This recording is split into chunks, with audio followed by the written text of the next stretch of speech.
নও মুসলিম জনপ্রিয় ইউটিউবার দাউদ কিমের দক্ষিণ কোরিয়ার মসজিদ নির্মাণ অনেক বাধা অবশেষে স্বপ্ন পূরণ করার যে বিষয়টি আমাদের জন্য কি বার্তা দেয়, খুবই চমৎকার একটি বিষয় আমার এক ভাই প্রশ্ন করে জানতে চেয়েছেন। সত্যি আমাদের দক্ষিণ কোরিয়ার গায়ক এবং ইউটিউবার যার নাম ছিল কিম জাই হান ইউটিউবিং করতে বিশ্বের বিভিন্ন দেশে সে সফর করেছে।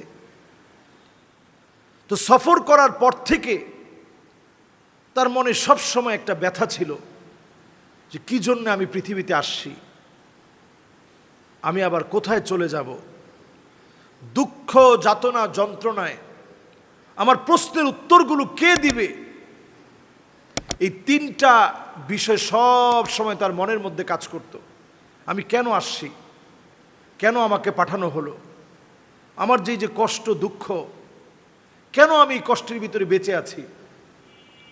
তো তিনি বাংলাদেশেও এসেছিলেন।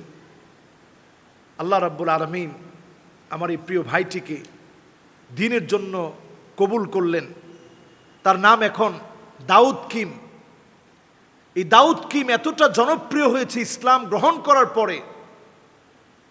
চিন্তা করেন, আমি একজন মুসলিম, জন্মসূত্রে আমি ইসলাম পেয়েছি, আর দাউদ কিমের মতো কত জনপ্রিয় ইউটিউবার সে ইসলাম গ্রহণ করে আল্লাহর ঘরে গিয়ে সে বলেছে আমি সব প্রশ্নের উত্তর পেয়েছি, আমার মালিকের কাছ থেকে সব প্রশ্নের উত্তর আমি পেয়েছি। কাবার দিকে তাকিয়ে আমার প্রাণ শান্ত হয়েছে। আমাদের বাংলাদেশে এসে এই সফর থেকে যাওয়ার সময় সে উমরা করে ফিরেছিল। সেইবার গিয়েও বলেছে আবার আমি আমার দিলকে প্রশান্ত করেছি, আমি প্রশান্তি পেয়েছি আল্লাহর ঘরে এসে। সে দক্ষিণ কোরিয়ার ইনচিউনে অবশেষে একটি মসজিদ নির্মাণ করার সিদ্ধান্ত নিয়ে অনেক কষ্ট করেছে।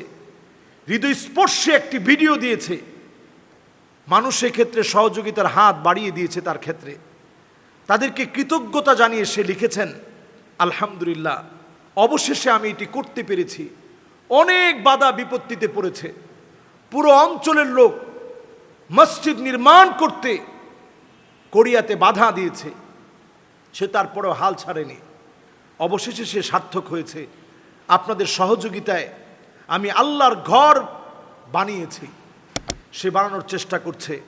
এবং আপনারা অবাক হবেন যে সে শুধু জায়গাটা ক্রয় করেছে $1,36,500 দিয়ে, শুধু মসজিদের জন্য জমিটা ক্রয় করেছেন। চিন্তা করেন, এমন একজন ইউটিউবার দাউদ কিম যদি $1,36,500 দিয়ে একটি জায়গা ক্রয় করে মসজিদ নির্মাণ করতে পারে, আমি আপনি আল্লাহর গোলাম। তার এখনো কি সময় হয় নাই মসজিদে আসার? এখনো কি সময় হয়নি? এখনো কি সময় হয়নি মসজিদে আসার, আল্লাহর দিকে মানুষকে আহ্বান করার? যারা যারা মসজিদে আসেন নিয়মিত, মসজিদে আসেন মসজিদকে আবাদ করার লক্ষ্যে, দ্বীন শিখার লক্ষ্যে।